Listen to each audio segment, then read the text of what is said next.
Hello मेरे बच्चों, कैसे हैं आप। मैं डॉक्टर सुशील आपका फिजिक्स में हेल्प चैनल में तहे दिल से स्वागत करता हूं। आजकल हम कर रहे हैं क्लास 12th की केमिस्ट्री को, जिसके अंदर कर रहे हैं हम इसका चैप्टर नंबर 2 जो कि हमारा विलियन, और इसी को हम कहते हैं सॉल्यूशन। और यह हमारा सेकंड चैप्टर है क्लास 12th केमिस्ट्री का, जो कि हम फुली एनसीईआरटी को फॉलो करते हुए आगे चल रहे हैं।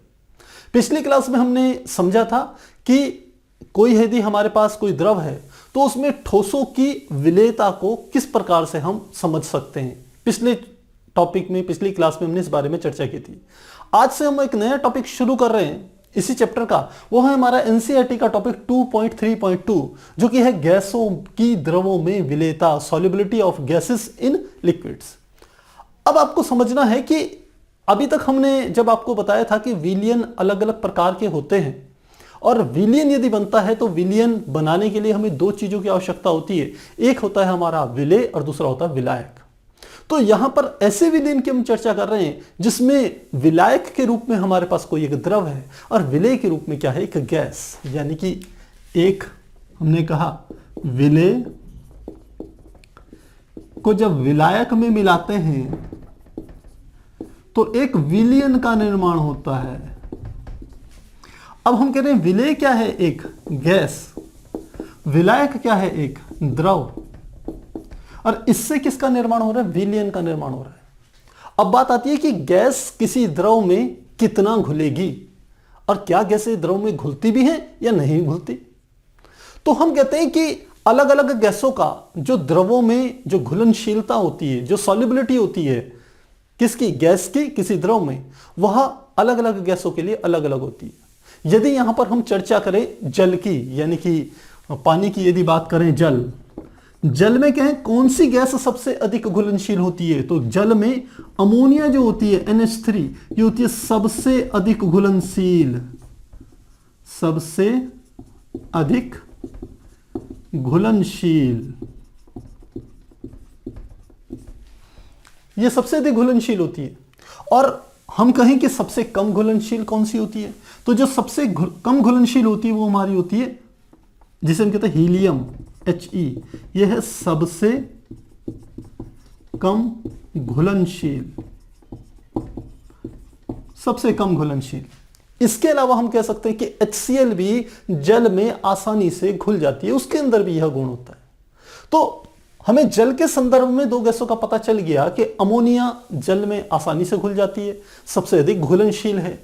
बल्कि यह जब अमोनिया किसी जल के साथ क्रिया करती है, जल में घुलती है, तो NH4OH का निर्माण करती है, तो यह सबसे अधिक घुलनशील है। जबकि हीलियम जल में हम कह सकते हैं बहुत कम घुलती है या घुलती ही नहीं। अब यहां पर यह बात आती है कि जब कोई गैस किसी द्रव में घुलती है तो वो किन किन बातों पर, उसकी किन किन बातों पर निर्भरता होती है, किस किस बात पर वो डिपेंड करेगी, तो उसको समझते हैं। हम कहते हैं गैसों की द्रवों में विलेयता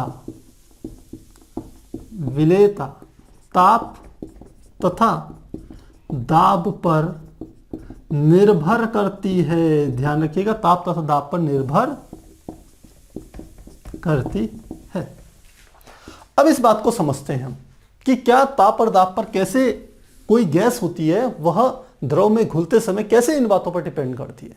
हम यहां पर एक बीकर ले लेते हैं। इस प्रकार से एक बीकर लिया, बीकर क्या ले रहे हैं, एक बर्तन ले लिया, इसके नीचे की ओर हमने कहा एक हमने कोई द्रव भर दिया, यह हमारा क्या है, द्रव। और इसके ऊपर की ओर हम कह रहे हैं, इसी बर्तन के ऊपर की ओर कोई एक गैस भरी हुई है, यह हमने कहा क्या है, एक गैस भरी हुई है। और यहां पर हमने क्या लगा दिया, एक पिस्टन भी लगा देते हैं। इसमें पिस्टन आप समझते हो, जिसके द्वारा हम क्या कर सकते हैं, इस गैस पर लगने वाले दाब को हम क्या कर सकते हैं, परिवर्तित कर सकते हैं। तो ये क्या हो गया, पिस्टन, ये क्या होगी हमारी गैस, और यह हमारा हम जानते हैं क्या है, द्रव। तो पहली स्थिति यह है। तो जब कोई गैस किसी द्रव के ऊपर आरोपित की जाती है, उसमें मिलाने की कोशिश की जाती है, इसका मतलब है हम द्रव के ऊपर हमने क्या कर दी, कोई गैस डाल दी। अब गैस डाली तो क्या होगा, यहां से द्रव के जो हम कह सकते हैं गैस के जो अणु होंगे, गैस के जो छोटे छोटे पार्टिकल्स होंगे, वो द्रव में मिलने शुरू हो जाते हैं और द्रव में मिलते चले जाते हैं कुछ देर तक। और मिलने के बाद एक ऐसी स्थिति आती है कि अब गैस और अधिक द्रव में नहीं घुलने वाली है। क्या कहा हमने कि जब किसी द्रव के ऊपर कोई गैस भरी जाती है तो शुरू में क्या होती है, गैस के जो अणु होते हैं वो द्रव के भीतर प्रवेश करने शुरू हो जाते हैं। तो वह इसका अर्थ है कि जो गैस है वो द्रव में मिलनी शुरू हो गई, उसमें घुलनी शुरू हो गई। लेकिन एक समय के बाद यह जो घुलना है यह बंद हो जाता है। और जब घुलना बंद होता है तो उस अवस्था को हम कहते हैं साम्यावस्था। तो क्या कहा मैंने, जब गैस द्रव में घुलनी बंद हो जाती है तो उस अवस्था को साम्यावस्था कहते हैं। साम्यावस्था या गतिक साम्य की अवस्था कहते हैं। ध्यान रखिएगा, ये पहले शब्द आया है, गतिक साम्य अवस्था कहते हैं, अवस्था कहते हैं। अब समझिए गतिक साम्य अवस्था क्या है। हमने पिछली बार भी आपको जब ठोसों का द्रव में विलेयता के बारे में चर्चा करी थी तो वहां पर भी इस शब्द की चर्चा करी थी जिसे हम क्या कहते हैं, गतिक साम्य। यह हमारा संतृप्त अवस्था में आया था। तो गतिक साम्य क्या हुआ, गतिक साम्य का अर्थ यह हुआ कि जब कोई गैस को किसी द्रव में डाला जाता है तो हमने कहा शुरू में गैस क्या हो रही है, द्रव के भीतर घुलनी शुरू हो गई। यानी कि गैस के यहां से पार्टिकल्स द्रव की सतह पर जाते हैं और द्रव में हम क्या लेते हैं, प्रवेश कर जाते हैं। तो गैस द्रव में घुल गई। लेकिन एक सीमा के बाद क्या होता है कि अब एक साम्यावस्था की गतिक साम्य आ गया। गतिक साम्य का अर्थ है कि अब जितने अणु, गैस के जितने छोटे छोटे कण द्रव के भीतर घुल रहे हैं उतने ही कण द्रव से निकल करके गैस के कहां चले जा रहे हैं, ऊपर गैस वाले क्षेत्र में हम कह सकते हैं एंटर कर रहे हैं। तो जितने कण गैस के द्रव में जा रहे हैं उतने ही कण गैस के द्रव से निकल के ऊपर गैस वाले क्षेत्र में जा रहे हैं। तो जब ऐसी स्थिति आ जाए, कणों की संख्या बराबर हो जाए कि ऊपर से 1 सेकंड में 5 कण द्रव में आए और द्रव से 5 कण ऊपर गैस के सीमा में चले गए, गैस में इकट्ठे हो गए, तो इस अवस्था को हम कहते हैं गतिक साम्य या साम्य अवस्था। इसका अर्थ है कि अब गैस और अधिक द्रव में घुलने वाली नहीं है। ये बिल्कुल वैसी है जैसे जब ठोस द्रव में घुलता है तो एक संतृप्त विलयन के बाद क्या होती है, क्रिस्टलीकरण की अभिक्रिया वहां प्रारंभ हो जाती है। तो ये बिल्कुल हम उसी के बारे में चर्चा कर रहे हैं, बिल्कुल वही साम्यावस्था यहां पर आ गई। तो अब आप चाह रहे हो कि ये गैस और अधिक घुल जाए, तो क्या करा हमने और अधिक घुलने के लिए, हम क्या करते हैं, इस पिस्टन को थोड़ा और नीचे की ओर मूव करवा देते हैं। ये जो पिस्टन था, जो यहां पर था, पहली स्थिति में यहां पर था, दूसरी स्थिति में हमने पिस्टन को यहां ले आए, इस पिस्टन को बढ़ा करके मैं यहां ले आया। अब जब पिस्टन को दूसरी स्थिति में आया तो दूसरी स्थिति में क्या हो गया, यानी कि गैस पर दाब बढ़ा दिया हमने। जब गैस पर दाब बढ़ाते हैं तो फिर से क्या होती है कि गैस द्रव में दोबारा से अब अधिक मात्रा में घुलनी शुरू हो जाती है। यानी कि गैस के अणु अब द्रव के भीतर ज्यादा तेजी से क्या करते हैं, प्रवेश करने शुरू हो जाते हैं। जबकि द्रव से निकल करके ऊपर गैस की तरफ जाने वाले गैस के अणुओं की संख्या, गैस के कणों की संख्या वो क्या होती है, कम होती है। जबकि गैस के कणों का द्रव में जो प्रवेश है वो संख्या क्या होती है, बढ़ जाती है। इसका अर्थ है कि वो गतिक साम्य की अवस्था टूट गई, अब गतिक साम्य की अवस्था नहीं रही। अब गैस तेजी से क्या हो रही है, द्रव में घुल रही है। फिर घुलते घुलते फिर से एक साम्यावस्था आती है कि जहां पर इस गैस से द्रव में प्रवेश करने वाले अणुओं की संख्या बराबर होती है किसके, द्रव से ऊपर गैस की तरफ जाने वाले गैस के अणुओं की संख्या के। तो फिर से एक नई गतिक साम्य अवस्था हमें प्राप्त होती है।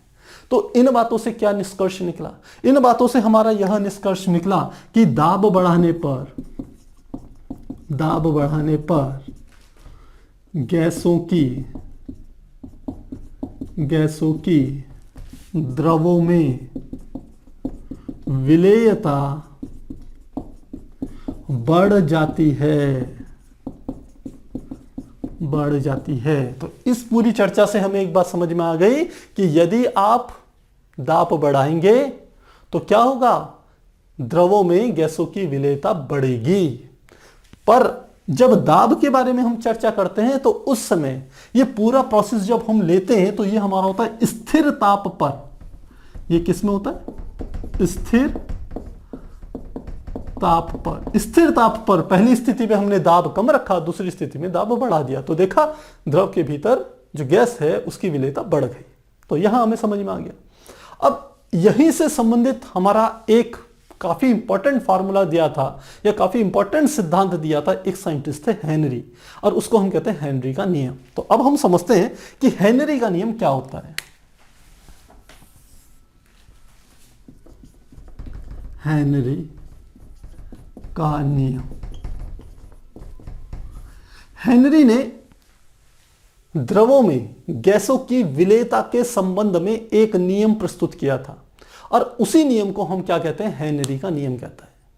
और हेनरी का जो नियम होता है वह वास्तव में देखा जाए तो है तो आदर्श गैसों के लिए, लेकिन यदि गैस दाब कम हो, यदि दाब को हम बहुत अधिक न बढ़ाएं, तो यह वास्तविक गैसों पर भी क्या होता है, लागू होता है, क्योंकि वास्तविक गैसें जो होती हैं वह कम दाब पर आदर्श गैसों की भांति ही व्यवहार करती हैं। और आप जानते हैं आदर्श गैसें कौन सी होती है, जो बॉयल और चार्ल्स के नियम का पालन करती है पूर्ण रूप से, ऐसी गैसों को हम क्या कहते हैं, आदर्श गैसें कहते हैं। तो आदर्श गैस आपको पता होना चाहिए कि वो सभी गैसें जो बॉयल और चार्ल्स के नियमों का पूर्णतः पालन करती है, ऐसी गैसों को आदर्श गैसें कहते हैं। यद्यपि कोई भी आदर्श गैस नहीं है, यदि हम प्रैक्टिकली बात करें, हम थ्योरी में ना जाएं, तो हम कहें वास्तविक रूप से ऐसी कोई गैस नहीं है जो पूर्ण रूप से बॉयल और चार्ल्स के नियम का पालन करती है। लेकिन आप जानते हैं आदर्श ऐसे आदर्श होते हैं जिनकी तरफ हम क्या कर सकते हैं, बढ़ सकते हैं, पर हो सकता है हम उनको पूर्ण रूप से प्राप्त न कर पाए। तो ठीक इसी प्रकार से हम कहते हैं कुछ गैसें ऐसी हैं जो काफी हद तक बॉयल तथा चार्ल्स के नियमों का पालन करती हैं, तो उन्हें हम आदर्श गैसों की श्रेणी में रख देते हैं। पर यहां पर हम बातें कर रहे हैं वास्तविक गैसों की। तो क्या कहता है हेनरी का नियम? हेनरी का नियम कहता है कि स्थिर ताप पर किसी द्रव के निश्चित आयतन में जो द्रव की विलेयता होती है वह दाब बढ़ाने पर क्या होती है, बढ़ जाती है। या दूसरे शब्दों में कहें तो हम कह सकते हैं स्थिर ताप पर किसी द्रव के नियत आयतन में किसी गैस की विलेयता दाब के अनुक्रमानुपाती होती है या समानुपाती होती है। तो नियम को लिख लेते हैं। हमने क्या कहा? हमने कहा निश्चित या स्थिर ताप पर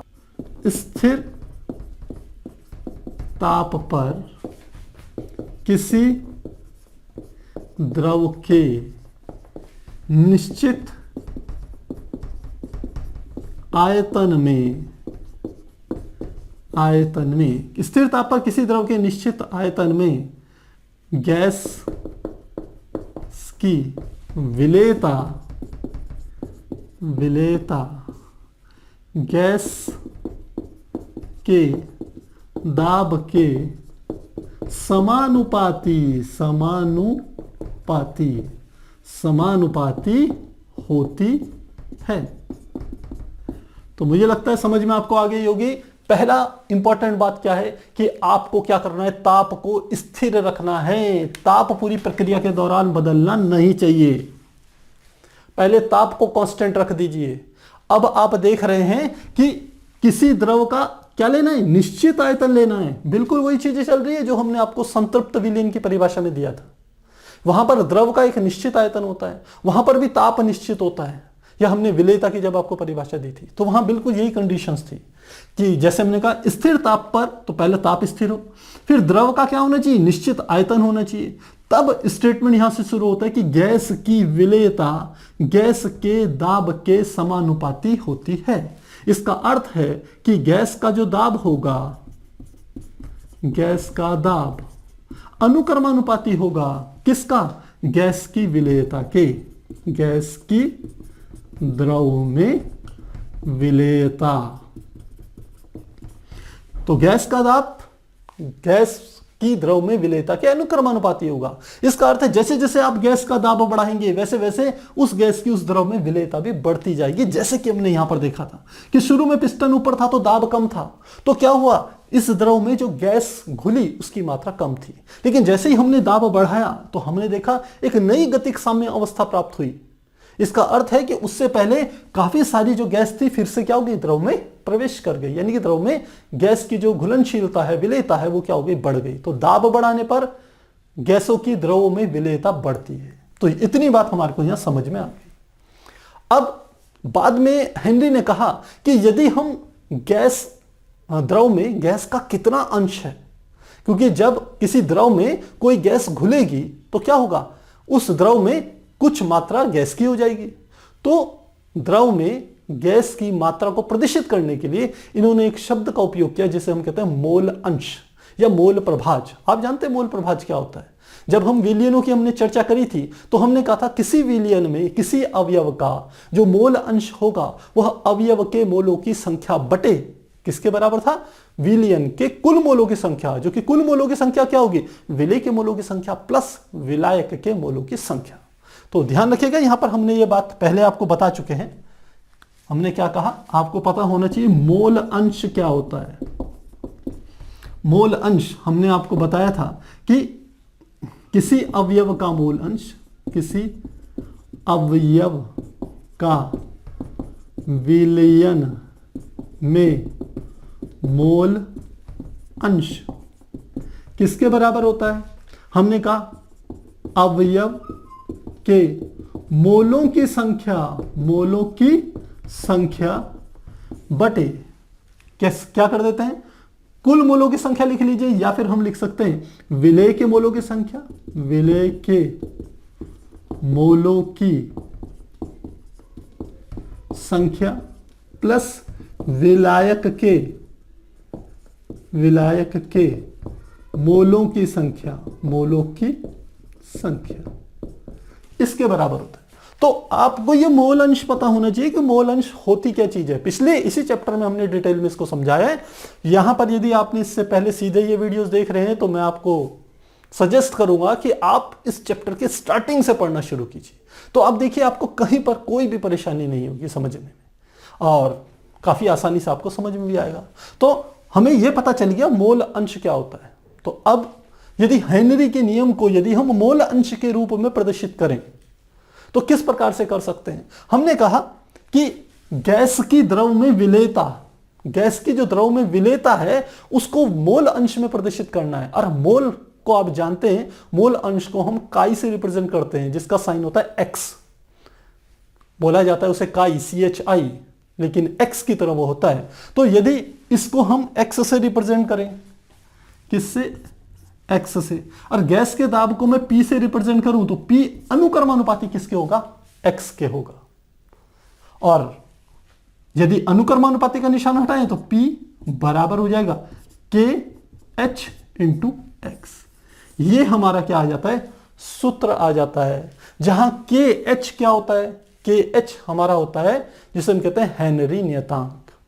तो आप एक बार इसे नोट कीजिए, फिर हम इस सूत्र को लेकर के चर्चा को आगे बढ़ाएंगे और समझेंगे हेनरी नियतांक क्या होता है, इसका मात्रक क्या होता है, ये किन बातों पर डिपेंड करता है।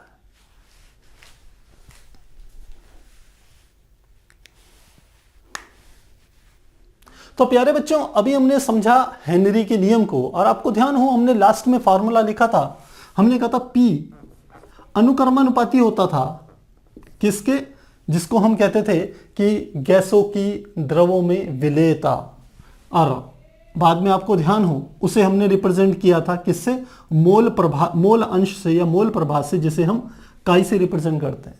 और जब अनुक्रमानुपाती का निशान हटाया जाता है तो क्या आ जाता है, यहां पर एक कांस्टेंट आ जाता है जिसे हम कहते हैं KH, और साथ में क्या आ जाता है हमारा काई। तो इस वाले सूत्र में लिखते हैं जहां KH क्या है, हेनरी नियतांक, हेनरी नियतांक, और P क्या है, गैस का दाब, कि गैस पर कितना दाब लगाया जा रहा है जिससे वो द्रव में घुल जाए। और ये हमारा क्या है, काई, जिसे हम कहते हैं गैस का द्रव में मोल अंश, या गैस का द्रव न बोल करके बोलेंगे विलयन में। अब विलयन किसका है, गैस प्लस द्रव, इन दोनों को मिलाने से जो विलयन तैयार हो रहा है उसकी बात कर रहे हैं। तो गैस का विलयन में मोल अंश, मोल अंश, ये हमारी क्या है, इस जो हमारे पास फार्मूला है इसके सारे के सारे संकेतांकों को हम ऐसे समझ सकते हैं। अब KH का मात्रक क्या होगा, या पी को हम किस में नापेंगे? देखिए, मोल अंश तो अपने आप में एक मात्रकहीन राशि है, हम ये कह सकते हैं, क्योंकि ये रेशियो होता है। हमने अभी आपको मोल अंश का इसीलिए फॉर्मूला बताया था कि किसी विलयन में किसी अवयव का मोल अंश बराबर होता है अवयव के मोलों की संख्या बटे विलय के मोलों की संख्या प्लस विलायक के मोलों की संख्या। तो अंश में भी मोलों की संख्या आ रही है, हर में भी मोलों की संख्या आ रही है, तो इसका मतलब है कि जो मोल अंश है वो अपने आप में एक रेशियो है। ये जो हमारा मोल अंश है ये एक मात्रकहीन राशि है। तो P को किस में नापा जाता है? P को नापा जाता है बार में। P को बार में नापा जाता है या लिखते मापा जाता है। अब आप कहेंगे ये आखिर ये बार क्या है? बार जो होती है यह हमारे दाब का मात्रक होता है, प्रेशर का मात्रक होता है। और एमकेएस पद्धति में आपको ध्यान हो, जो दाब का जो मात्रक होता है वह हमारा होता है पास्कल, लेकिन यह जो बार है वो पास्कल से भी बड़ा मात्रक होता है। तो ध्यान रखिएगा, एक बार बराबर होता है 10⁵ पास्कल के, जहां पास्कल एमकेएस पद्धति में दाब का मात्रक होता है। तो ध्यान रखेंगे, P को हमने किस में नापना है? बार में नापना है, पहली बात। दूसरी बात, अब यदि P को हम बार में नापेंगे तो KH का मात्रक क्या होगा? क्योंकि इस सूत्र से यदि मैं KH की वैल्यू निकालूं तो क्या हो जाएगी? KH इज इक्वल टू हमारा आ जाएगा P/X के बराबर आएगा। ये आ गया। तो KH का मात्रक क्या हुआ? तो KH का मात्रक भी क्या होगा? इसका मात्रक भी बार ही होगा। किसका? KH का मात्रक। यहां लिख लेते हैं, यहां लिखते हैं, अतः KH जिसे हम हेनरी नियतांक कहते हैं का मात्रक बार होता है। इससे बार को हम ऐसे भी लिख लेते हैं, इंग्लिश में भी लिख लेते हैं, सीधे BAR बार होता है। इसे के बार से भी प्रदर्शित किया जाता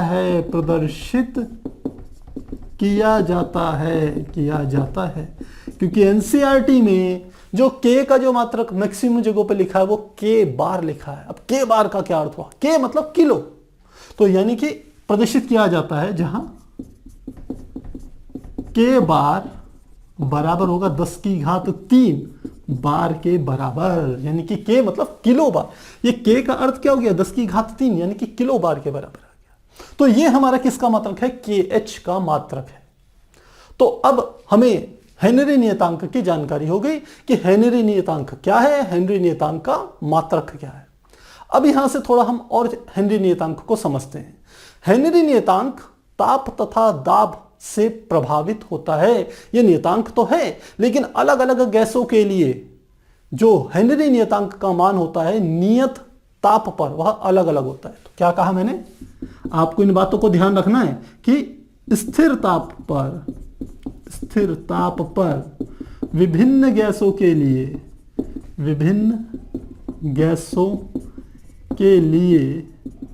KH का मान भिन्न भिन्न होता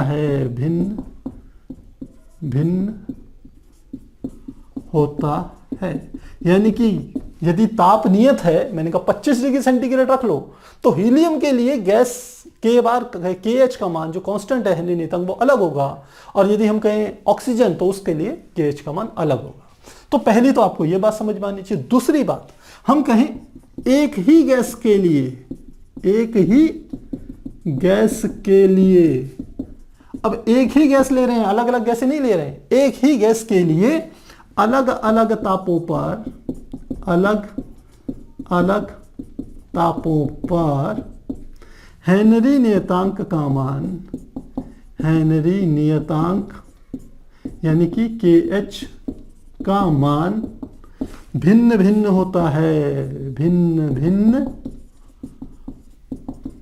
होता है। इसका अर्थ है कि यदि आप क्या कर दें, एक गैस ले लिया ऑक्सीजन की, हमने कहा 25 डिग्री सेंटीग्रेड पे यदि आप क्या देखेंगे, KH का मान देखेंगे तो कुछ और आएगा।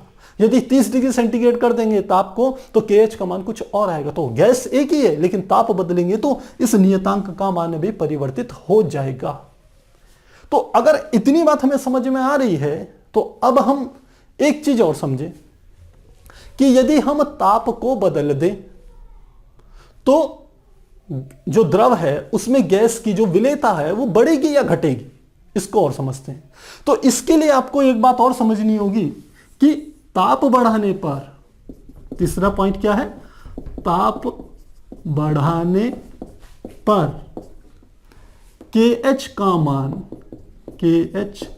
का मान बढ़ता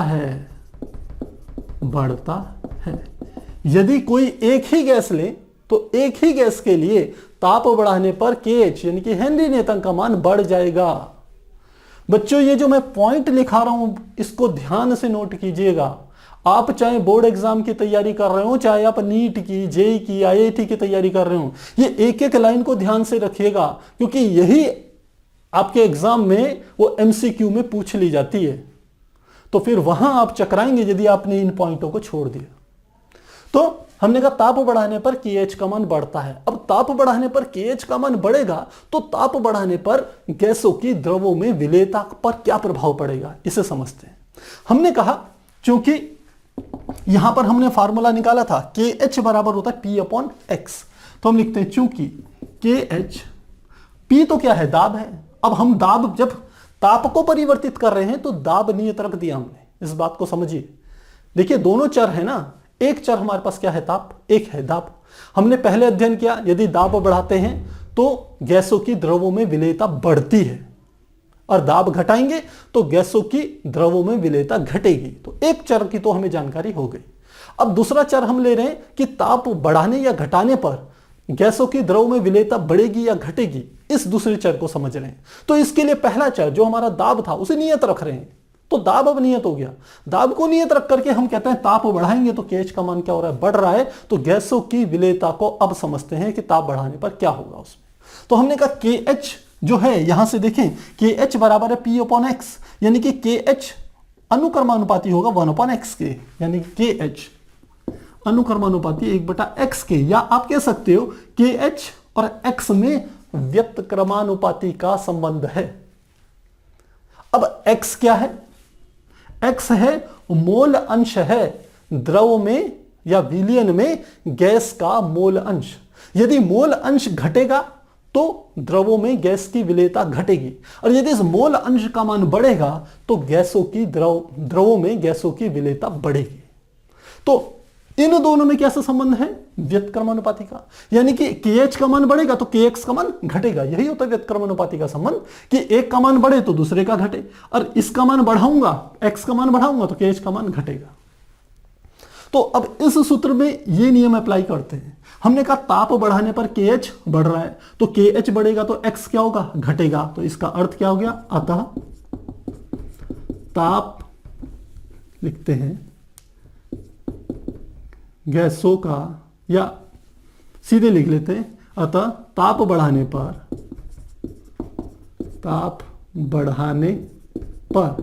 KH बढ़ता है तथा X का मान घटता है। अर्थात निष्कर्ष ये निकला, ताप बढ़ाने पर द्रवों में गैसों की विलेयता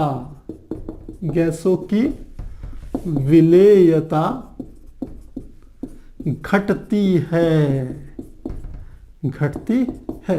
जैसे जैसे ताप बढ़ाओगे गैसें कम घुलेंगी। तो अब बात आई, क्या हमारे व्यवहारिक जीवन में इस बात का कोई फर्क पड़ता है? हम कहेंगे बहुत पड़ता है। सबसे पहले हम समझते हैं कि जलीय जीवन के बारे में कि इसका प्रभाव क्या पड़ेगा, इसे देखते हैं। तो इसके प्रभाव को समझने के लिए हम जलीय जीवन को समझते हैं।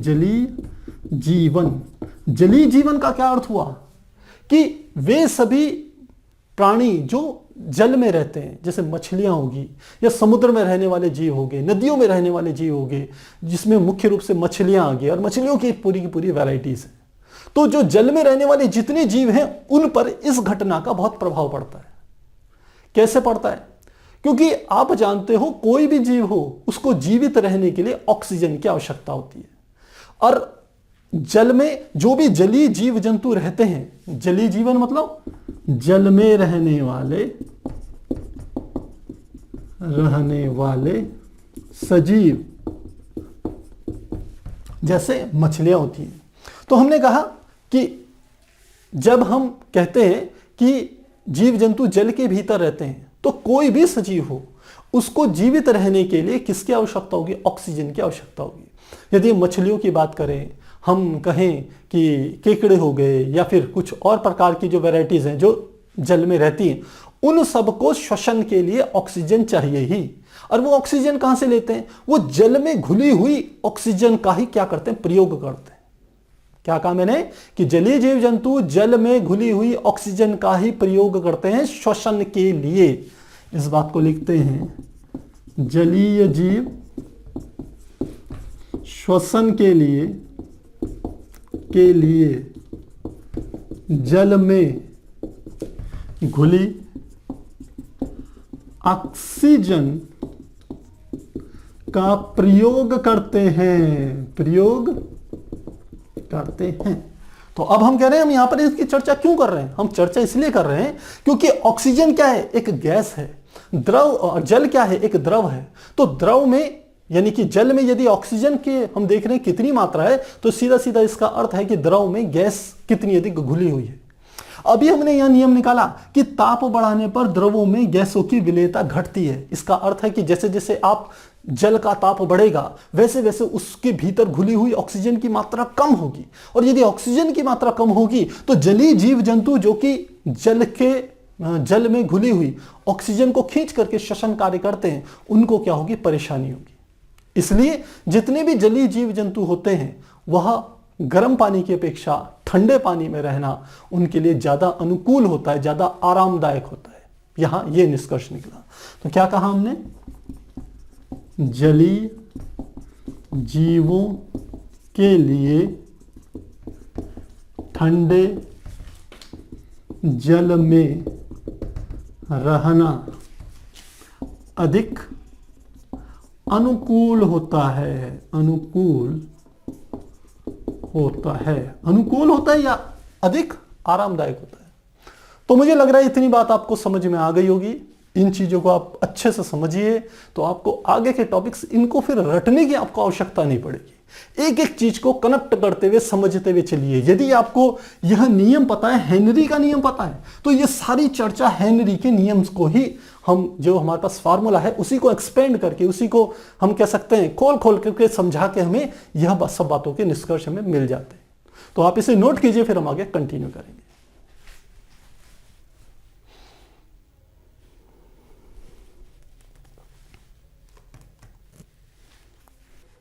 तो प्यारे बच्चों, अभी हमने हेनरी के नियम को समझा और हमने देखा कि हेनरी के नियम में जो हेनरी का जो नियतांक प्रस्तुत किया था, जिसे हम केच से रिप्रेजेंट करते हैं, उस पर ताप का क्या प्रभाव पड़ता है, इस पे चर्चा करी। अब हम समझते हैं हेनरी के नियम की सीमाएं। तो हेनरी के नियम की क्या सीमाएं हैं, जिसे हम लिमिटेशंस ऑफ हेनरी प्रिंसिपल्स या हेनरीज लॉ कहते हैं। इसका अर्थ है कि हेनरी का नियम कहां कहां पर लागू होगा, कहां कहां पर लागू नहीं होगा। तो सबसे पहला तो हेनरी का नियम कहता है कि हेनरी का नियम केवल आदर्श गैसों पर ही लागू होता है। आदर्श गैसों के अलावा जो वास्तविक गैसें हैं उन पर हेनरी का नियम तभी लागू होगा यदि दाब का मान क्या हो? कम हो, यानी कि जो गैस का दाब हो वो कम हो। तो इसे लिख लेते हैं। हमने कहा पहला नियम क्या है? यह नियम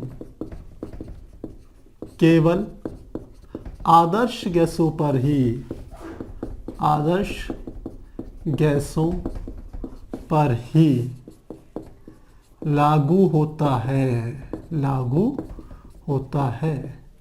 वास्तविक गैसों पर यह नियम तभी लागू होगा जब दाब कम हो। तो पहली बात समझ में आ गई है कि यदि वास्तविक गैसें ले रहे हैं, क्योंकि हम तो आदर्श गैसें लेते नहीं है ना, क्योंकि आदर्श गैसें कौन सी होती है? आदर्श गैसें वह गैसें होती है जो पूर्ण रूप से बॉयल तथा चार्ल्स के नियम का पालन करती है, लेकिन वास्तव में कोई भी आदर्श गैस नहीं होती, क्योंकि कोई भी गैस पूर्ण रूप से बॉयल और चार्ल्स के नियमों का पालन नहीं करती है। लेकिन जो गैसें लगभग बॉयल और चार्ल्स के नियमों का पालन करते हैं, उनको भी आदर्श गैस की श्रेणी में रख देते हैं। लेकिन यहां हम कह रहे हैं कि हमारे पास यदि आदर्श गैस नहीं है तो हम वास्तविक गैसों में भी हेनरी का नियम लगा सकते हैं, बशर्ते जो दाब होना चाहिए, जो गैस पर जो दाब हो वो क्या हो, ज्यादा न हो। पहली बात। दूसरा नियम हमारा ये लागू होता है, ये कहता है, हेनरी का नियम ये कहता है कि गैस द्रवों में गैसों की घुलनशीलता या विलेयता के लिए जो हेनरी का नियम है केवल तभी लागू होगा यदि गैस द्रव के साथ कोई रासायनिक अभिक्रिया न करे। इस बात को ध्यान रखिएगा कि यह नियम तभी लागू होगा जब गैस द्रव के साथ कोई रासायनिक क्रिया ना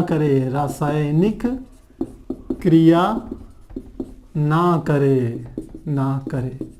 एग्जाम्पल कौन सा है? हम एग्जाम्पल दे सकते हैं। मैंने आपको कहा था कि अमोनिया जल में सबसे अधिक घुलनशील है, लेकिन वो हेनरी का नियम वहां लागू नहीं होगा, क्योंकि अमोनिया जल के साथ क्रिया करके अमोनियम हाइड्रोक्साइड का निर्माण करती है। तो क्या कहा, एग्जाम्पल क्या है इसका? जैसे NH3 जल में तो NH3 क्या होती है? अमोनिया जल के साथ क्या कर रही है? क्रिया कर रही है। क्या बना रही है? Ammonium hydroxide NH4OH। तो ये क्या है? अमोनिया। ये क्या हो गया? जल। और ये हो गया अमोनियम हाइड्रो ऑक्साइड। तो इन जगहों पर क्योंकि ये क्रिया कर रही है जल से अमोनिया, तो यहां पर हेनरी का नियम लागू होने वाला नहीं है। तो किन पर हेनरी का नियम लागू होगा? उन गैसों पर हेनरी का नियम लागू होगा जो गैसें द्रव के साथ क्रिया न करें। तो हमने लिखा यह नियम तभी लागू होगा जब गैस द्रव के साथ कोई रासायनिक क्रिया न करे। यह अमोनिया रासायनिक क्रिया कर रही है, जबकि जो हीलियम है, हीलियम गैसों के साथ, हीलियम गैस द्रव के साथ या जल के साथ कोई रासायनिक क्रिया नहीं करती। हीलियम गैस जल के साथ क्रिया नहीं करती। तो इस प्रकार से हम हीलियम को यदि जल में घुलनशीलता निकालें तब हम वहां पर हेनरी का नियम लगा सकते हैं। अमोनिया के लिए हेनरी का नियम काम नहीं करने वाला। तो 2 नियम हो गए। तीसरा नियम काफी इंपॉर्टेंट है। तीसरा नियम कहता है कि हेनरी का नियम केवल तभी लागू होगा यदि गैस जल में घुल करके ऐसा न हो आयनों में विभक्त न हो।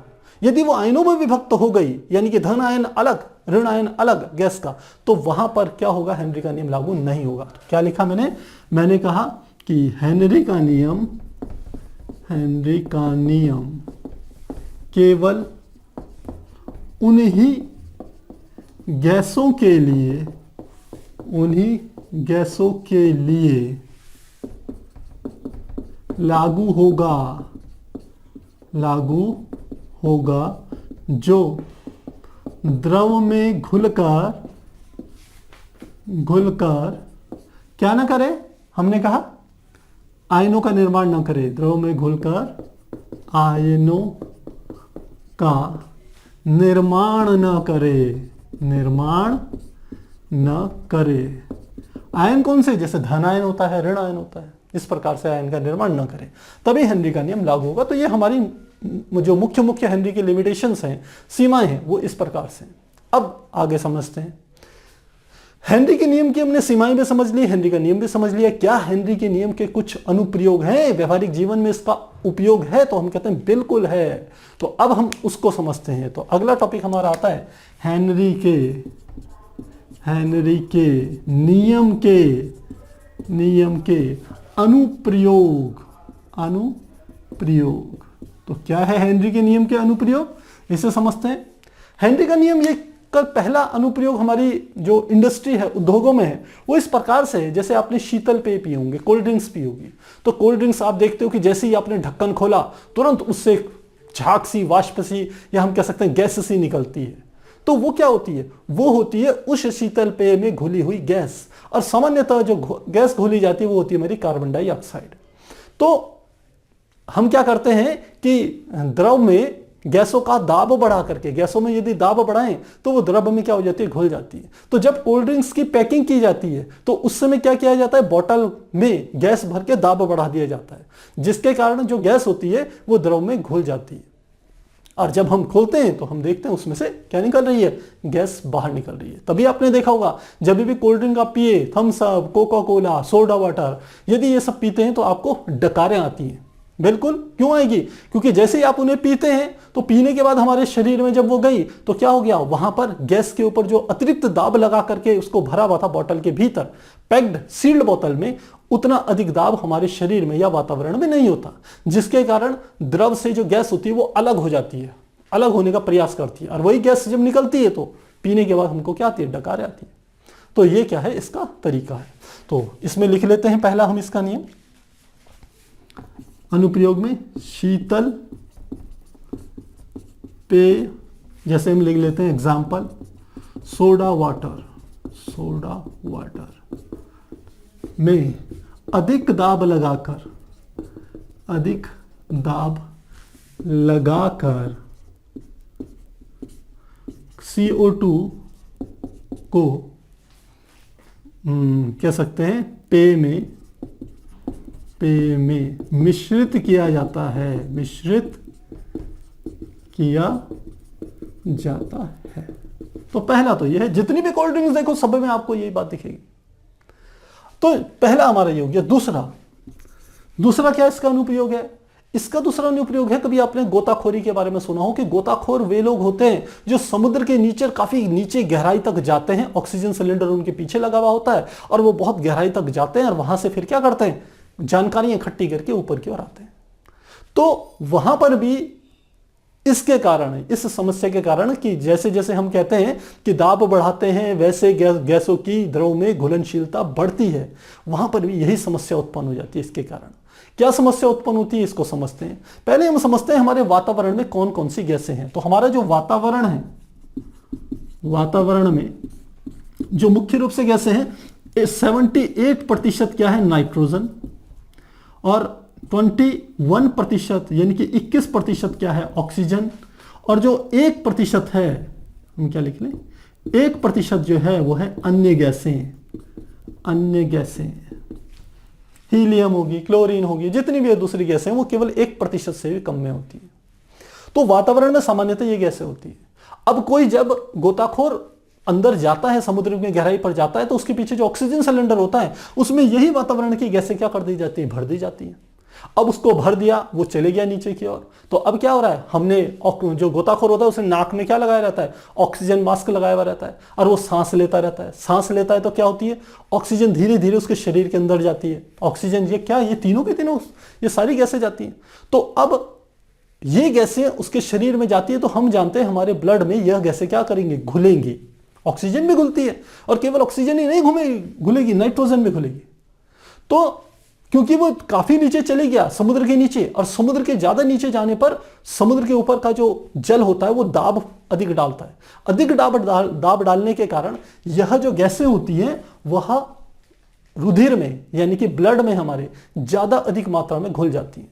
तो हमने कहा अधिक गहराई पर जाने पर, अधिक गहराई पर गोताखोर के रुधिर में, रुधिर यानी कि रक्त में, रुधिर में N2 तथा O2 अधिक मात्रा में घुल जाती है, अधिक मात्रा में घुल जाती है, घुल जाती है। अब देखिए, ऑक्सीजन अधिक मात्रा में घुले तो कोई समस्या नहीं है। अब नाइट्रोजन अधिक मात्रा में घुल गई, क्योंकि दाब बढ़ा तो हमारा द्रव, हमारा रुधिर जो कि एक द्रव है, उसमें ऑक्सीजन और नाइट्रोजन जो कि गैस है वो अधिक मात्रा में घुल गई, तो वहां पर तो कोई समस्या नहीं। अब जैसे जैसे ये गोताखोर ऊपर की ओर आता है, गोताखोर जैसे जैसे ऊपर आता है तो क्या होता है, दाब कम होगा। अब दाब कम होगा तो जो हमारे रुधिर पे ऑक्सीजन और नाइट्रोजन अधिक घुली हुई है, अब वो गैसें क्या होती है, दाब घटने के कारण वो रुधिर से बाहर निकलना शुरू होती हैं। तो जब रुधिर से बाहर निकलती हैं तो नाइट्रोजन क्या करती है, बुलबुलों के रूप में क्या होती है, बाहर निकलने लगती है। अब जब ये बुलबुलों के रूप में बाहर निकलती हैं तो जो हमारी कह सकते हैं केशिकाएं होती हैं, जो पतली पतली, जिनमें ये ब्लड सर्कुलेट करता है, रन करता है, वह उन बुलबुलों के कारण उनके बीच में क्या आ जाते हैं, ब्लॉकेज आ जाते हैं, यानी कि वो क्या हो जाते हैं, बीच से बंद सी हो जाती है। और बंद होने के कारण क्या होता है, वहां असहनीय दर्द होना गोताखोरों को होना शुरू हो जाता है। और इस समस्या को, इस बीमारी को, इस प्रॉब्लम को नाम दिया जाता है बैंड्स। तो क्या समस्या आती है, बैंड्स की,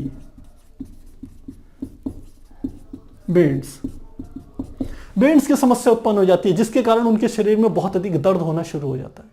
तो अब इस समस्या से निजात क्या पाया जाए, क्योंकि ये कोई सामान्य समस्या नहीं है। जब ये समस्या होती है, क्योंकि जैसे जैसे वो ऊपर की ओर आएगा वैसे वैसे उसके ब्लड में से नाइट्रोजन बाहर निकलने की कोशिश करती है, अधिक बुलबुले निकलते हैं। तो जितना ज्यादा ऊपर आएगा, जब सतह पर आता है, समुद्र की सतह पर, तो उसके ये बेंड्स की जो प्रॉब्लम होती है काफी बढ़ जाती है, जिसके कारण उसे मेडिकल हेल्प की आवश्यकता पड़ती है। चिकित्सीय जो हमारी चिकित्सीय जो कह सकते हैं ट्रीटमेंट होता है, उसकी आवश्यकता पड़ने लग जाती है। तो इस समस्या से निजात वैज्ञानिकों ने किस प्रकार से किया, उन्होंने ये जो हमारी वातावरण की जो गैसें थी इनको डाइल्यूट किया। डाइल्यूट कैसे किया, उन्होंने जो सिलेंडर जो गोताखोर लगाते थे उसमें तनु गैसें भरी। तनु गैस भरने के लिए उन्होंने क्या करा, सबसे पहले उसमें हीलियम डाल दी, और हीलियम लगभग डाल दी, 12% हीलियम डाल दी, और ऑक्सीजन जो थी, ऑक्सीजन की मात्रा रख दी उन्होंने, हम कह सकते हैं लगभग 32% क्या रख दी, ऑक्सीजन रख दी। और जो शेष रह गई, यानी कि जो नाइट्रोजन थी, नाइट्रोजन की मात्रा कितनी हो जाएगी, आप 44 घटा लीजिए, लगभग 56% क्या होगी, नाइट्रोजन। अब जब इस कॉम्बिनेशन को उन्होंने गोताखोर के ऑक्सीजन सिलेंडर में भरा, क्योंकि अब उन्होंने हीलियम को मिला करके क्या कर दिया, इसे डाइल्यूट कर दिया इस गैस को। तो अब जब वो गहराई पे जाता था और उससे ऊपर आता था, तो ये जो बैंड्स की समस्या थी ये उसके साथ नहीं हुई। तो इस सिद्धांत से हमें इस चीज का लाभ हुआ। इसके अलावा एक और एग्जांपल एनसीईआरटी में दिया हुआ है, तीसरा, कि जब जो हमारे कुछ व्यक्ति होते हैं जो पर्वतारोही होते हैं, यानी कि बड़े बड़े पर्वतों पर चढ़ते हैं, एवरेस्ट पे चढ़ रहे हैं, हम पर्वतारोही कहते हैं उन्हें, तो वो क्या करते हैं, जब अधिक ऊंचाई वाले जगहों पर जाते हैं तो अधिक ऊंचाई वाले जगहों पर होता है द्रव दाब कम, यानी कि दाब कम होता है। तो वहां पर क्या समस्या होती है, जब हम ऑक्सीजन को ग्रहण करते हैं शरीर के अंदर, तो वो ऑक्सीजन हमारे ब्लड में क्या होती है, घुलती है। और जैसे जैसे ऊपर की ओर जाएंगे, पहाड़ों पर जाएंगे, वहां क्या होगा, दाब कम होगा, तो वही ऑक्सीजन हमारे ब्लड में कम घुलेगी, और कम घुलने के कारण एक नई समस्या उत्पन्न हो जाती है, जिसके कारण आदमी सोच समझ नहीं पाता, और इस समस्या को नाम देते हैं एनॉक्सिया। क्या कहा हमने, एनॉक्सिया। एनॉक्सिया यानी कि सोचने की क्षमता घटती है, आदमी सोच नहीं पाता। पर्वतारोहियों के साथ काफी बार ऐसा हो जाता है। तो इस समस्या से समाधान के लिए भी कुछ इसी प्रकार के ऐसे ऑक्सीजन सिलेंडर मिलाते हैं, जिसमें डाइल्यूट करके हम कह सकते हैं गैसें भर दी जाती है, जहां पर कि यह समस्या न हो। तो इस प्रकार से हम क्या कर सकते हैं, इस टॉपिक को समझ सकते हैं। तो हमने एनसीईआरटी के दिए हुए आपको जो तीनों अनुप्रयोग हैं वो बता दिए। अब इसमें लास्ट में फिर से एक वही स्टार्टिंग की चीज आ जाती है कि दाब का प्रभाव क्या आ जाता है, फिर से लास्ट का जो टॉपिक है वो आता है दाब का प्रभाव। दाब का प्रभाव, तो दाब का प्रभाव क्या होता है, अभी हमने पूरी स्टार्टिंग से चर्चा करी कि जैसे जैसे आप दाब बढ़ाते हैं वैसे वैसे द्रवों में गैसों की जो विलेयता होती है वो बढ़ती है, और दाब के घटाने पर विलेयता क्या होती है, घट जाती है। साथ ही आपको यहां यह भी समझना है कि जब कोई गैस किसी द्रव में घुलती है तो वो जो अभिक्रिया होती है उसे कहते हैं ऊष्माक्षेपी अभिक्रिया। क्या कहा हमने, जब गैस द्रव में घुलती है, द्रव में घुलती है तो ऊष्मा उत्पन्न करती है, ऊष्मा उत्पन्न करती है, और इसी अभिक्रिया को हम क्या कहते हैं, ऊष्माक्षेपी अभिक्रिया कहते हैं। यानी कि वहां पर ताप क्या होता है, बढ़ जाता है। तो इस बात का भी आप ध्यान रखेंगे। साथ ही हम बता चुके हैं कि ताप का क्या प्रभाव पड़ता है गैसों में द्रवों की विलेयता पर, या जो गैस होती है, वो जो द्रव में विलय होती है, तो उस पर ताप का क्या प्रभाव होता है, इसकी हमने पूरी चर्चा कर चुके हैं। तो प्यारे बच्चों, यहां पर हमारा ये टॉपिक पूरा होता है। अब हम इससे रिलेटेड जो एक एग्जाम्पल दिया हुआ है और 2 हमारे को क्वेश्चंस दिए हुए हैं, हम उनको हल करेंगे। तो आप इसे नोट कीजिए, फिर हम आगे कंटिन्यू करेंगे।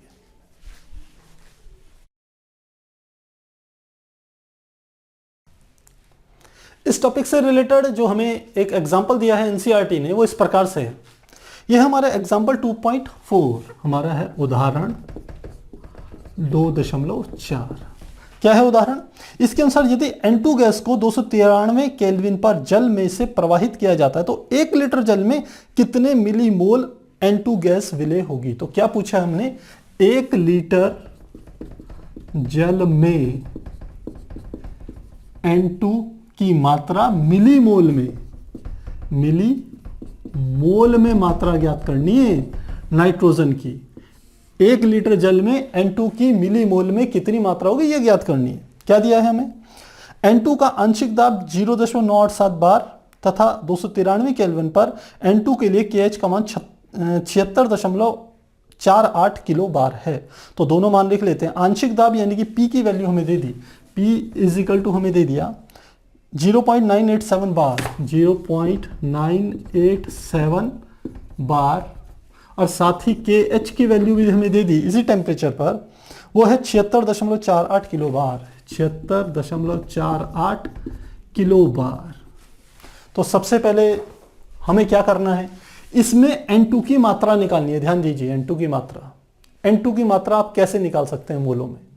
यदि आपके पास मोल अंश, क्योंकि यहां से हमें क्या पता चल जाएगा, मोल अंश, और फिर मोल अंश का फार्मूला लगाएंगे। मोल अंश बराबर होता है किसी अवयव का मोल अंश बराबर अवयव के मोलों की संख्या बटे विलेय में मोलों की संख्या प्लस विलायक के मोलों की संख्या। और यहां विलायक क्या है, जल है, कितना, 1 लीटर। तो 1 लीटर जल की भी मोलों की संख्या ज्ञात करनी। कैसे करेंगे, धीरे धीरे आसानी से समझते हैं। सबसे पहले हमें P की वैल्यू ये दे दी, KH की वैल्यू किलो बार में, इसे बार में निकाल लें तो इसकी 1000 से गुणा कर देंगे तो क्या आ जाएगा, यह आ जाएगा 7 6, फिर आ जाएगा 4 8, क्योंकि 1000 से गुणा करें तो 0.2 खाने तो पीछे चले गया, 1 और जाएगा। अब इतने क्या हो जाएगा, बार। तो इतने में किलो हटाया, 1000 से गुणा कीजिए, इतना आ जाएगा।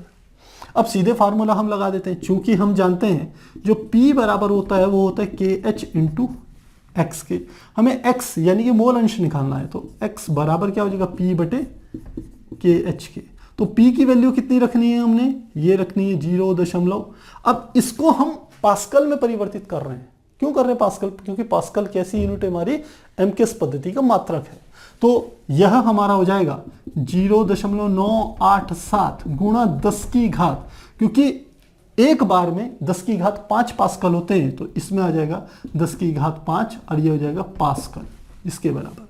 तो एमकेएस पद्धति में कर रहे हैं हम, निकाल रहे हैं, तो सीधे ये। वैसे हमारे को आवश्यकता नहीं थी एमकेएस पद्धति में निकालने की, क्योंकि ये भी बार में, ये भी बार में, बार बार का रेशियो, ये तो हमारा केवल एक नंबर आएगा, तो इसकी आवश्यकता नहीं है, इसको छोड़ सकते हैं। तो सीधे वैल्यूज रखते हैं, 0.987 बटे कितना आ गया नीचे, ये आ गया 76480।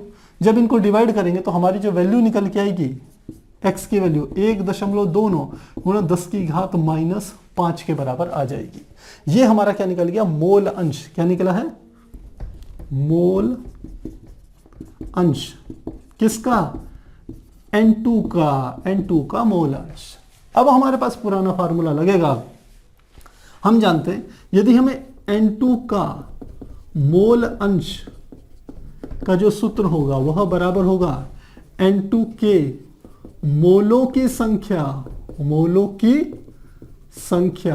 बटे N2 के मोलों की संख्या, N2 के मोलों की संख्या प्लस, ये तो हमारा क्या है, नाइट्रोजन विलेय है। विलाय कौन सा है, ये दिया है 1 लीटर जल में, तो लिख लेंगे जल के मोलों की संख्या, जल के मोलों की संख्या।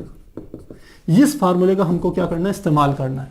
और क्या ज्ञात करना है, N2 के मोलों की संख्या ज्ञात करनी है, और वो किसमें, मिलीमोल में। ये ध्यान, N2 का मोल अंश हमें पता चल गया प्यारे बच्चों, यहां से इस फार्मूले से। ये हमारा X जो होता है ये मोल अंश होता है, तो ये हमें पता है। जल के मोलों की संख्या हम ज्ञात कर सकते हैं कैसे ज्ञात करेंगे? हम जानते हैं सूत्र, पुराना सूत्र है हमारा, काफी बार हर क्वेश्चन में ये यूज होता है। मोलों की संख्या बराबर होता है द्रव्यमान बटे हमारा क्या होता है, अणुभार। तो अब H2O का निकालें, H2O का अणुभार, क्योंकि द्रव्यमान कितना है, 1 लीटर है, तो 1 लीटर का मतलब लगभग 1000 किलोग्राम, 1000 ग्राम, किलोग्राम नहीं ग्राम।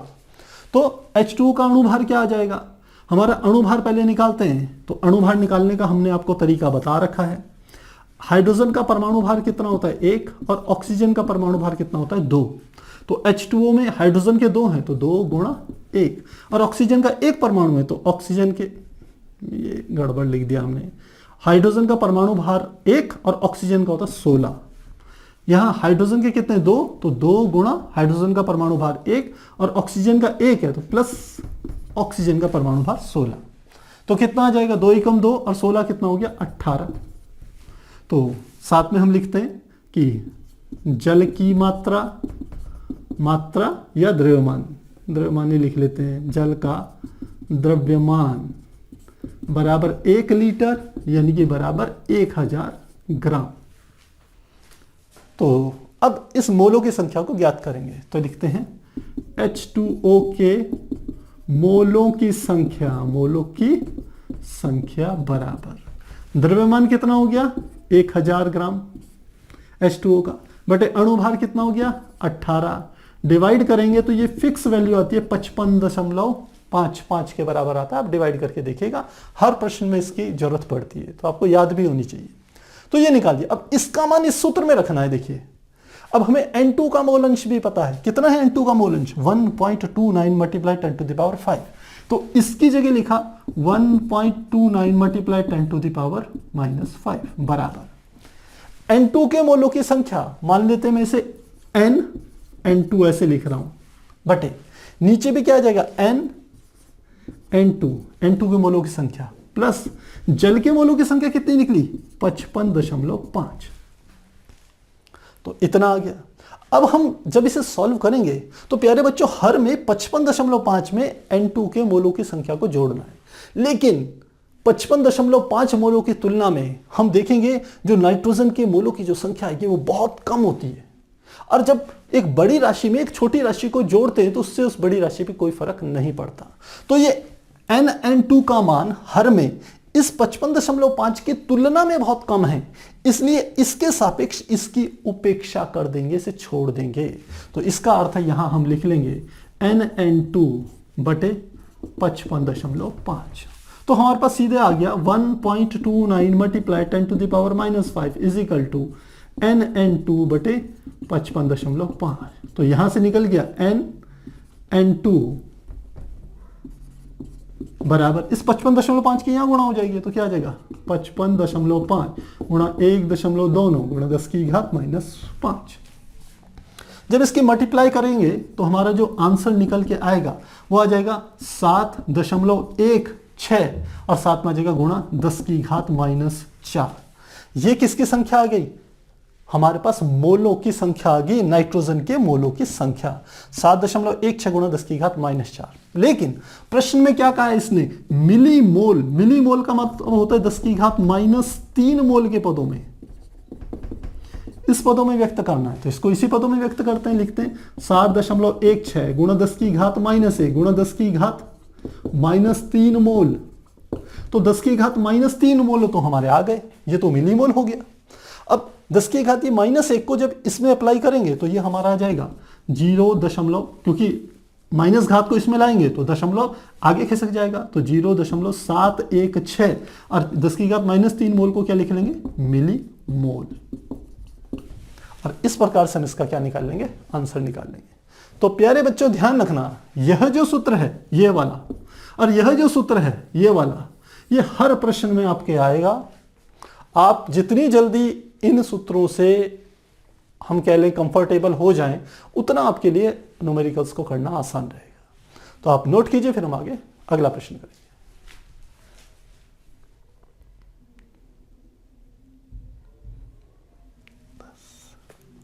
अब हम इसी टॉपिक से रिलेटेड जो पाठ्य निहित प्रश्न हैं उनको करते हैं। 2 प्रश्न दिए हुए हैं, उनको फटाफट करते हैं।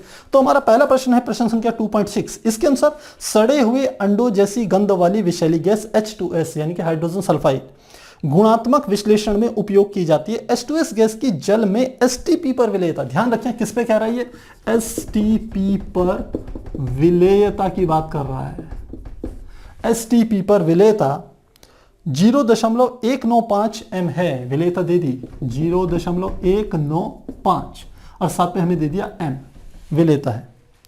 हो तो हेनरी स्थिरांक की गणना कीजिए। तो हमें किसकी वैल्यू निकालनी है, हमें KH की वैल्यू को कैलकुलेट करना है। तो किस प्रकार से करेंगे प्रश्न को, इसे समझते हैं। पहले बच्चों इस प्रश्न में जो ये दिया है 0.195 हमारा क्या है, स्मॉल m, तो बहुत सी बुक्स में इसको कैपिटल M भी दिया हुआ है। दोनों के अर्थ को समझ लीजिए।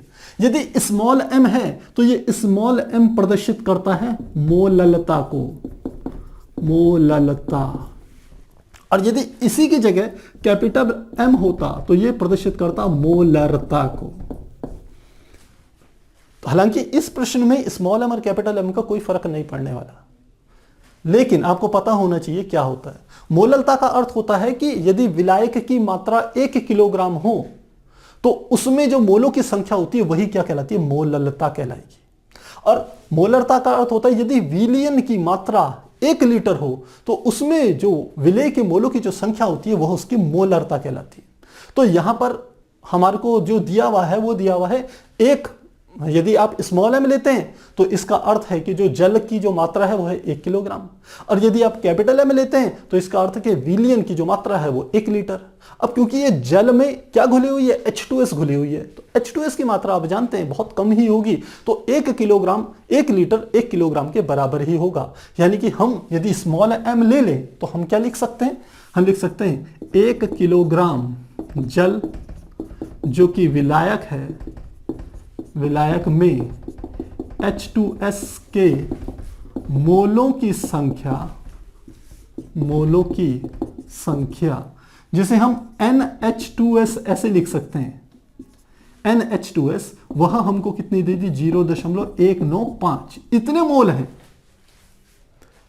तो हमें इस प्रश्न में क्या करना है, हमें तो KH निकालना है ना। तो KH कैसे निकलेगा, हम जानते हैं चूंकि हेनरी का सूत्र होता है P बराबर होता है KH इंटू ये काई, ये क्या है P दाब, ये काई क्या है, यह है मोल अंश। तो यहां से KH की वैल्यू निकालें तो ये हो जाएगा P अपॉन काई, यानी कि मोल अंश के बराबर होगा। काई कहते हैं ना इसको, जो x की तरह दिखता है। तो ये हमारा किसके बराबर हो जाएगा, इसके बराबर। अब दाब कैसे ज्ञात करेंगे, क्योंकि ये जो STP दिया हुआ है तो STP पर ध्यान रखिएगा आप, STP पर जो टेम्परेचर होता है वो 0 डिग्री सेंटीग्रेड होता है, और जो प्रेशर होता है वो होता है 1 बार, 1 बार के बराबर होता है।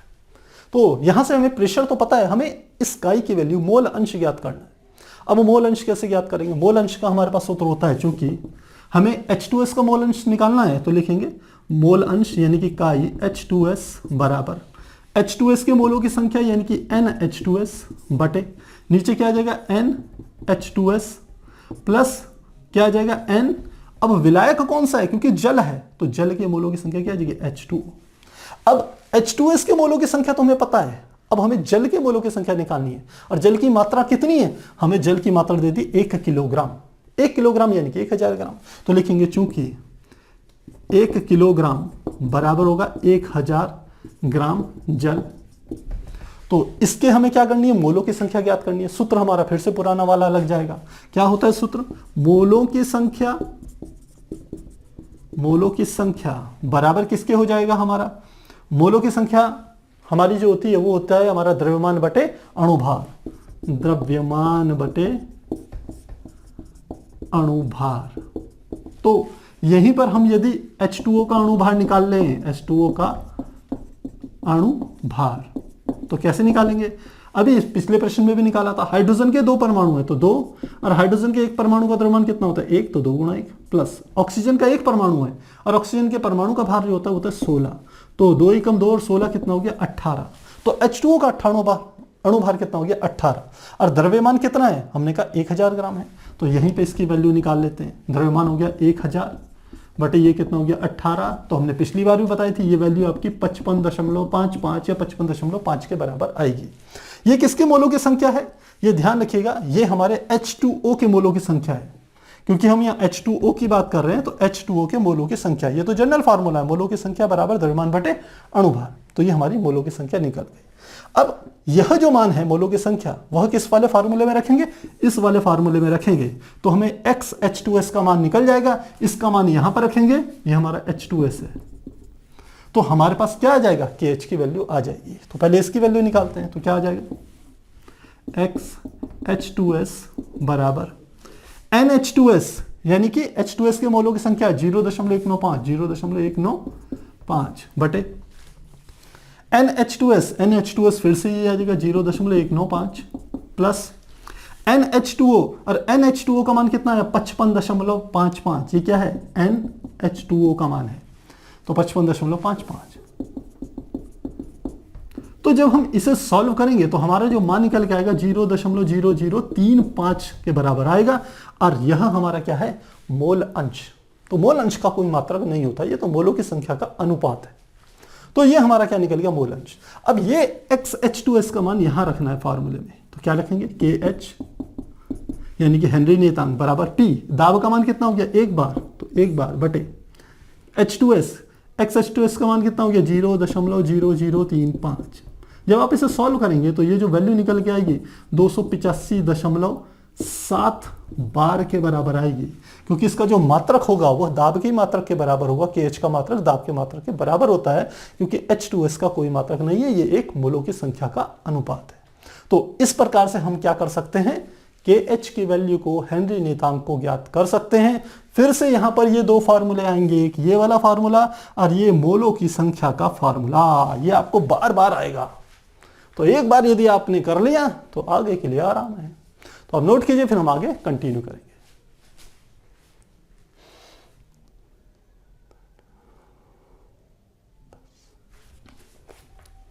इस टॉपिक से रिलेटेड जो एक और प्रश्न पाठ्य निहित प्रश्नों में दिया हुआ है वो इस प्रकार से है। ये हमारा प्रश्न है 2.7, तो ये हमारा प्रश्न है 2.7 जो कि इस प्रकार से है। 298 केल्विन पर CO2 गैस की जल में विलेयता के लिए हेनरी स्थिरांक का मान 1.67 × 10⁸ पास्कल है। 500 ml सोडा जल 2.5 एटमॉस्फेरिक दाब पर बंद किया जाता है। 298 के ताप पर घुली हुई CO2 की मात्रा की गणना कीजिए। तो हमें क्या निकालना है, CO2 यानी कि कार्बन डाइऑक्साइड की मात्रा। मात्रा का अर्थ होता है कि ये हमें ग्राम में निकालनी है। ध्यान रखना, ये किस में निकालनी है, ग्राम में निकालनी है कि कितने ग्राम होगा, पहली बात। दूसरा हमें क्या दिया हुआ है, टेम्परेचर देखिए कांस्टेंट है 298 केल्विन, तो हमें टेम्परेचर के बारे में सोचने की जरूरत नहीं है। हमें हेनरी नेतांक दे रखा 1.67 × 10⁸ पास्कल, तो कितने हमें दिया है 1.67 × 10⁸, ये पास्कल में दिया हुआ है हेनरी नेतांक यानी कि KH। अब की बार बार में नहीं दिया है, पास्कल में दिया है, ध्यान रखिएगा। तो क्या कह रहे हैं, 500 ml सोडा जल 2.5 एटमॉस्फेरिक दाब पर बंद किया गया। तो जल कितना है, सोडा जल की मात्रा कितनी है 500 ml, और दाब हमारे को दे दिया, ये हमें दे दिया 2.5 ATM यानी कि एटमॉस्फेरिक प्रेशर, ये हमें दे दिया है। तो बस CO2 की मात्रा हमारे को क्या करनी है, कैलकुलेट करनी है। कैसे करेंगे, देखिए किस प्रकार से कैलकुलेट करेंगे इस बात को समझिए। हमें मात्रा ज्ञात करनी है। मात्रा कैसे ज्ञात होगी, मात्रा हमें ज्ञात होगी यदि हमें मोलों की संख्या पता चल जाए, क्योंकि हम जानते हैं कि एक मोल पर यदि कार्बन डाइऑक्साइड गैस है तो उसका जो अणुभार होगा वह अणुभार प्रदर्शित करेगा एक मोलों की संख्या को। तो अणुभार को यदि हम ग्राम में ले लेते हैं तो वही क्या होती है, एक मोल के बराबर होता है, एक मोल की संख्या के बराबर होता है। तो यहां पर हमें क्या करना है, मोलों की संख्या ज्ञात करनी है, किसकी, कार्बन डाइऑक्साइड की। और वो कैसे ज्ञात होगी, वो हमें मोल अंश के सूत्र से ज्ञात होगी, क्योंकि मोल अंश बराबर होगा, यदि कार्बन डाइऑक्साइड है तो कार्बन डाइऑक्साइड के मोलों की संख्या बटे कार्बन डाइऑक्साइड के मोलों की संख्या प्लस H2O यानी कि सोडा वाटर के मोलों की संख्या, वहां से ज्ञात हो जाएगी मोलों की संख्या। तो उसमें आप अणुभार की गुणा कीजिए, ग्राम में आपका मात्रा सूत्र आ जाएगा। अब मोल अंश कैसे ज्ञात करेंगे, मोल अंश ज्ञात करेंगे इस वाले फार्मूले से। ये KH की वैल्यू हमें दे रखी है और दाब हमें दिया है। अब ये पास्कल में है, ये हमारे एटमॉस्फेरिक प्रेशर के रूप में दिया है। तो हम जानते हैं चूंकि 1 ATM बराबर होता है 1.01 × 10⁵ पास्कल के बराबर होता है। तो इसको रख दें तो क्या हो जाएगा 2.5 गुणा 1.01 गुणा 10 की घात 5 क्या हो जाएगा पास्कल। तो दाब भी पता चल गया, केएच भी पता चल गया। तो सूत्र हम जानते हैं, चूंकि P इज इक्वल टू क्या होता है KH इंटू ये क्या होता है मोल अंश X। तो इसका मान निकालना है तो X बराबर क्या हो जाएगा P बटे KH के बराबर आ जाएगा। तो वैल्यूज पुट कर लें, P की वैल्यू कितनी है हमारी, ये है 2.5 गुणा 1.01 गुणा 10 की घात 5 बटे KH की वैल्यू कितनी है, यह है 1.67 गुणा 10 की घात 8। जब इसे सॉल्व करेंगे तो जो K हमारी मोल अंश का मान निकल के आएगा वो आता है 1.517 गुणा 10 की घात -3 इसके बराबर आएगा। आप इसे सॉल्व करके जरूर देखिएगा। तो मान लगभग आपका इतना आ जाएगा। तो मोल अंश हमें पता चल गया। अब यहां से हमें किसकी मात्रा निकालनी है, हमें कार्बन डाइऑक्साइड की मात्रा निकालनी है। किसमें घुला हुआ है वो, सोडा वाटर में। तो हम लिखेंगे CO2 का मोल अंश, तो उसको सीधे हम ऐसे लिख लेते हैं, ये CO2 का ही है तो XCO2 बराबर NCO2 यानी कि CO2 के मोलों की संख्या बटे CO2 के मोलों की संख्या प्लस किसके मोलों की संख्या, H2O सोडा वाटर के मोलों की संख्या। अब हमें NCO2 का मान ज्ञात करना है। XCO2 हमें यह पता है, ये हमने जो निकाला वह XCO2 का ही मान है। और NH2O का मान यानी कि H2O के मोलों की संख्या हमें ज्ञात करनी है। हर बार हमें 1 लीटर जल दिया जाता था, उसमें सीधे हम निकालते थे तो 55.55 मोल आते थे। लेकिन यहां पर मोलों की मात्रा आपकी बार चेंज हो जाएगी, क्योंकि यहां पर हमें जो सोडा वाटर जल की मात्रा है वो 1000 ml न देकर के केवल 500 ml दिया है। तो कैसे निकालेंगे, हम लिखते हैं चूंकि मोलों की संख्या बराबर होता है द्रव्यमान बटे अणुभार। तो हमें क्या निकालना है, सबसे पहले H2O का अणुभार, H2O का अणुभार। तो H2O का अणुभार क्या होएगा, हम जानते हैं हाइड्रोजन का परमाणु भार कितना होता है 1 और ऑक्सीजन का कितना होता है 16। तो H2O का कितना हो जाएगा, हाइड्रोजन के तो हैं 2 परमाणु है तो 2 गुणा 1 और ऑक्सीजन का 1 परमाणु तो क्या आ जाएगा 16। तो 16 और 2 कितना हो गया 18, ये तो 18 हो गया। तो मोलों की संख्या क्या हो जाएगी, द्रव्यमान कितना दे दिया है 500 ml। 500 ml का अर्थ हो गया लगभग 500 ग्राम के बराबर। तो कितना आ जाएगा द्रव्यमान 500 ग्राम बटे इसको भी ग्राम में लेते हैं यानी कि 18, और जब इसे कैलकुलेट करेंगे तो कितना आ जाएगा, ये आ जाएगा 27.78 मोल इसके बराबर आ जाएगा। यानी कि 55.55 का जस्ट आधा, क्योंकि 1000 में 55.55 होते हैं, उसके आधे में उसका भी क्या हो जाएगा आधा हो जाएगा। तो हमें ये मोलों की संख्या किसकी निकल गई, H2O के, ये क्या है H2O के मोलों की संख्या। तो अब ये वैल्यूज हमें यहां रखनी है, तो रखते हैं यहां पर, ये रखते हैं XCO2 का मान कितना है 1.517 गुणा 10 की घात -3। तो इसकी जगह मैंने ये रख दिया बराबर NCO2 का मान हमें ज्ञात करना है, तो लिख लिया NCO2 बटे NCO2 प्लस NH2O का मान हमें पता चल गया 27.78। अब हमने कहा 500 ml सोडा वाटर में जो कार्बन डाइऑक्साइड गैस घुलेंगे उसके मोलों की संख्या जल के मोलों की संख्या की तुलना में बहुत कम होगी। इसका अर्थ है 27.78 की तुलना में NCO2 का मान बहुत सूक्ष्म होगा, इसलिए इसके हर में NCO2 की उपेक्षा कर देंगे, जैसे पिछले प्रश्न में हमने करी थी। तो करेंगे तो क्या आ जाएगा NCO2 बटे 27.78। तो NCO2 बटे 27.78 किसके बराबर है, इसके बराबर है। तो NCO2 का मान क्या हो जाएगा, ये हो जाएगा 1.517 गुणा 10 की घात -3 मल्टीप्लाई, इसकी गुणा कहाँ हो जाएगी, यहाँ कैंची कार्ड गुणा, इसकी गुणा यहाँ हो जाएगी इसमें। तो कितना हो जाएगा 27.78। तो जब इसे कैलकुलेट करेंगे तो हमारी वैल्यू लगभग निकल के आ जाएगी, या जाइए 42.14 गुणा 10 की घात -3 मोल। इतने मोल आ गए। तो हमें मोल पता चल गए 500 ml में कार्बन डाइऑक्साइड के मोलों की संख्या कितनी होगी। और आप देखिए ये 10 की घात -3 मोल, हमने यहां पर इसको क्यों नेग्लेक्ट किया था, क्योंकि 27.78 की तुलना में 42.14 गुणा 10 की घात -3 बहुत छोटी संख्या है, इसलिए हमने हर में इसकी उपेक्षा कर दी थी। तो हमें मोलों की संख्या ये पता चल गई है। तो अब हमें क्या करना है, हमें तो मात्रा निकालनी है ग्राम में। तो ग्राम में मात्रा कैसे निकालते हैं? बिल्कुल यही वाला सूत्र इस्तेमाल करेंगे। मोलों की संख्या बराबर द्रव्यमान बटे अणुभार लिखेंगे, या सीधे लिख लें द्रव्यमान बराबर ये मोलों की संख्या में अणुभार के गुणा कर देंगे, मोलों की संख्या गुणा अणुभार। किसका अणुभार? CO2 का, क्योंकि ये किसके मोलों की संख्या ले रहे हैं? CO2 के। तो कैसे हो गया? मोलों की संख्या कितनी आ गई?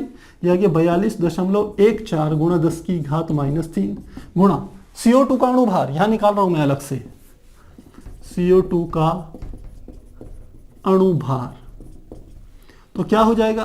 कार्बन के एक परमाणु का भार होता है, द्रव्यमान होता है 12, तो CO2 का क्या हो जाएगा? 12 प्लस ऑक्सीजन के कितने हैं? 2, और एक ऑक्सीजन के परमाणु का भार कितना होता है या द्रव्यमान कितना होता है? ये होता है 16, तो 2 गुणा 16, तो 16 दूनी 32, और 32 में 12 और जोड़ देंगे तो कितना आ गया? 44। तो CO2 का अणुभार कितना हो गया? 44। तो इसमें CO2 का अणुभार 44 की गुणा करेंगे तो हमारी जो वैल्यू निकल के आएगी 1.854 ग्राम के बराबर आ जाएगी। कैलकुलेट करके जरूर देखिएगा। तो यह हमारा क्या हो गया? आंसर हो गया। तो प्यारे बच्चों, अगर आपने यह क्वेश्चंस कर लिए, आपको ये चीजें समझ में आ रही है, तो समझ लीजिए आपको इस टॉपिक से रिलेटेड जो भी प्रश्न आएंगे उनको करने से आपको कोई नहीं रोक सकता, क्योंकि एनसीईआरटी के प्रश्नों का लेवल काफी अच्छा है। आप इनको मेहनत कीजिए, समझने की कोशिश कीजिए, समझने की। एक बार समझ में आ गए तो बड़े से बड़े डिफिकल्टी लेवल को आप पार कर जाएंगे। तो मुझे लगता है आपको अच्छे से समझ में आया होगा। यदि कहीं पर आपके कोई डाउट होंगे तो कमेंट बॉक्स में जरूर लिखिएगा। तो फिर मिलते हैं अगली क्लास में, तब तक के लिए गुड बाय।